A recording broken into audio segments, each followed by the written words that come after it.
প্রিয় দর্শক, আসসালামু আলাইকুম। বিলাপ টিচ সংবাদে স্বাগতম।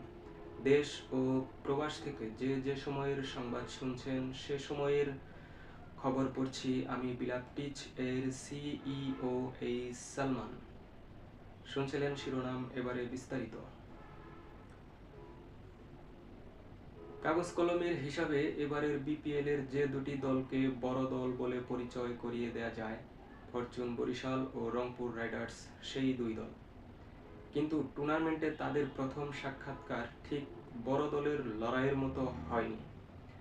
মিরপুর শেরেবাংলা স্টেডিয়ামে আজকের দ্বিতীয় ম্যাচে বর্তমান চ্যাম্পিয়ন বরিশালকে ৮ উইকেটে হারিয়ে এক পেশে জয়ী তুলে নিয়েছে ২০১৭ সালের champion Rangpur Riders.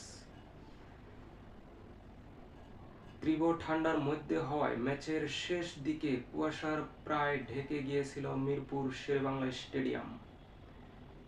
Press box থেকে মাঝ উইকেটে অনেকটাই ঝাপসা মনে হচ্ছিল।